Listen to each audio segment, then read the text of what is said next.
Hi guys, good morning. Welcome to another exciting video. My mother is looking at me, that's why I'm laughing. So anyways, today we are doing something special. We are doing Obuba something. Yo, something like that. This is the husband. We are doing Iyo and we are ready for Iyo. So watch me as I carry you to the Iyo celebration to announce that a new child has come to the Ezichis family. So yeah. What do you have to say about Iyo? What is Iyo? Talk now. Anyways.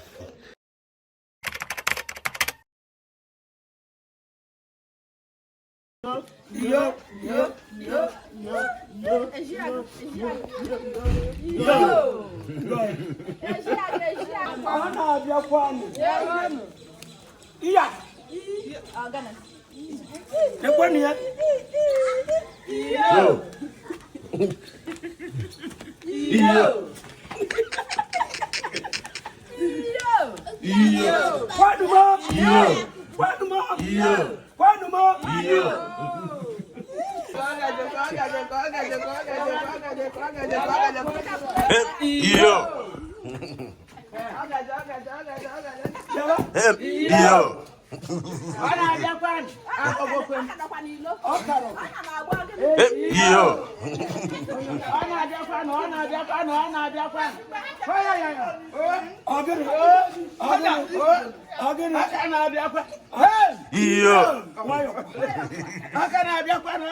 Hey, Kosi, where are we going?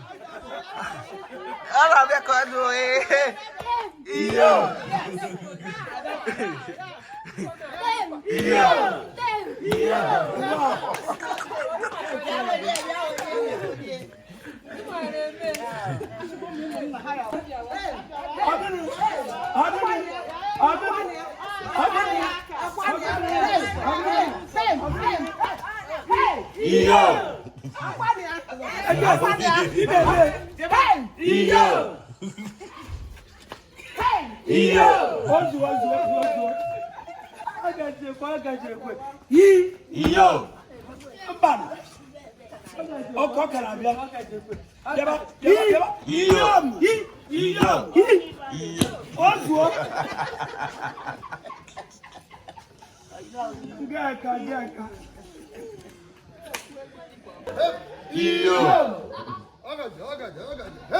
Iyo.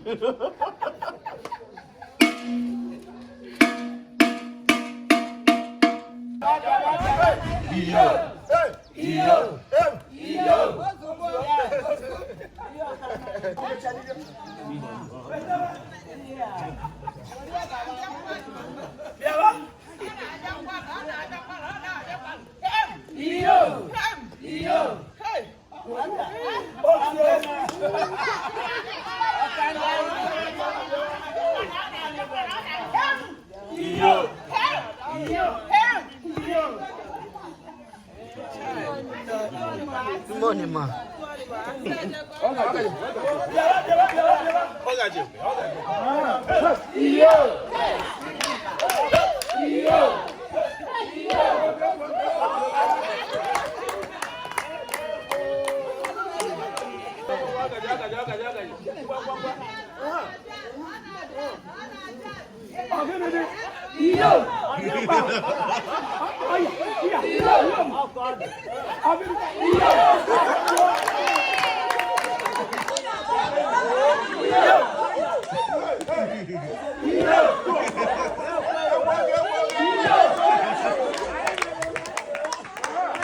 See another person. Zimba.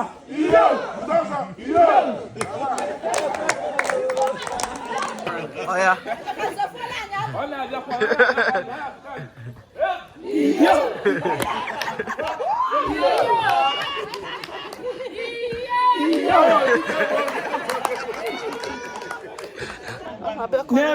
Emeka ngwa. Oh, guys, hey, Kobe, iyo.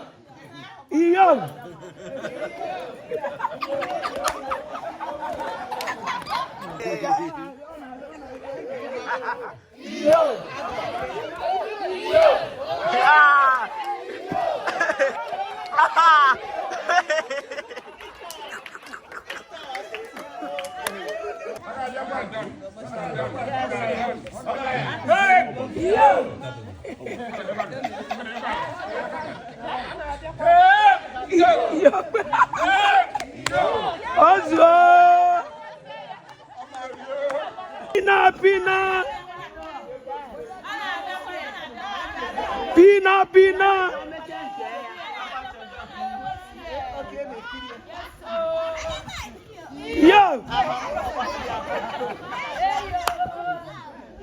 Iyo. Biawe. Ayo pano. Iyo. Asache. Obibi. Iyo.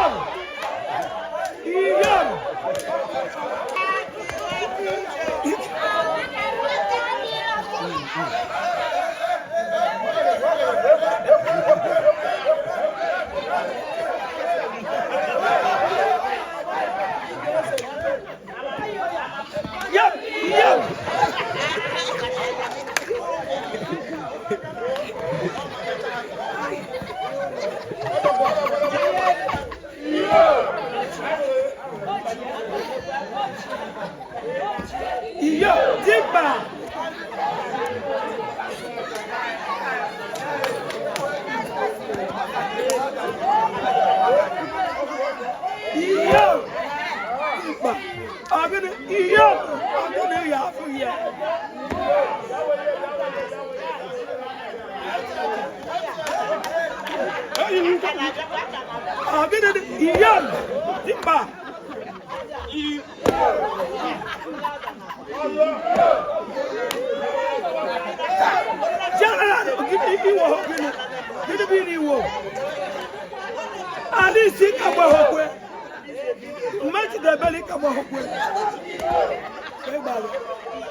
Praise the Lord. Hallelujah.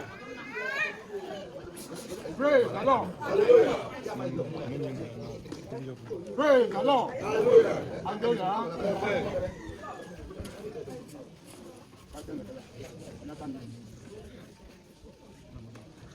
Chineke nke dị ebere. Onye ekele ụwa ka ihe dị n'ime ya. Onye nwe anyị bụ ụmụ ya agbakọkwa ka anyị si na-agbakọ n'ihi ngọzi nke i nyere anyị na nwatakịrị. Anyị na-asịghị onye nwe anyị ngọzi dị elu. Anyị na-asịghị onye nwe anyị na nwatakịrị ya na nne na nna anyị na-arịa ha enye n'aka gị n'ụtụtụ a. Ibiri onye nche, ibiri onye ọzụzụ atụrụ nke ha, ọpụpụ ha na mbata ha dị n'aka gị onye nwe anyị. Nye ha ogologo ndụ na ahụ ike, ihe eji azụ ndụ. Onye nwe anyị ọgụgụ na ọ nke ka ha ga-eme. Anyị na-asị gị onye nwe anyị, anyị na-etoghị aha gị mgbe niile n'ihi na ị na-emere anyị mma. Ị na-agọzi anyị, ịgọzie n'ugwu, ịgọzie na ndịda. Anyị na-asị gị onye nwe anyị ga-egwe n'aha Jizọs. Onye nwe anyị ka anyị ha wee nọdụ n'ebe a, onye nwe anyị gọzie anyị n'otu n'otu n'aha Jizọs. Nye anyị ogologo ndụ n'aha Jizọs. Ihe eji azụ ndụ ka anyị na-arịọ na elepụna anya ị na-agọzi anyị mgbe niile.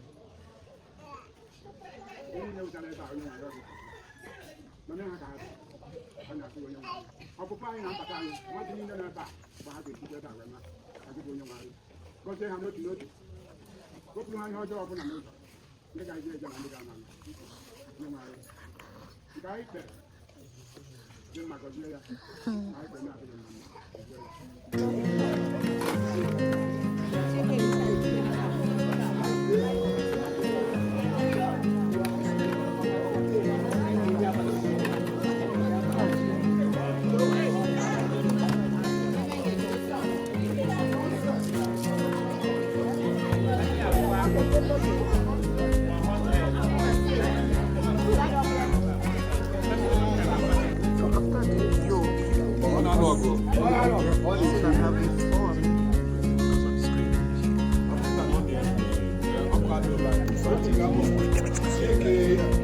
You're now a bonified member.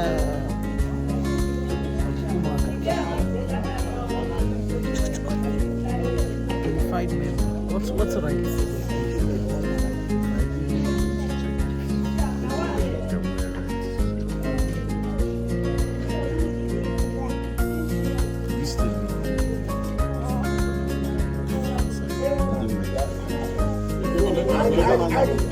So whatever that's what the Lord said.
God bless you.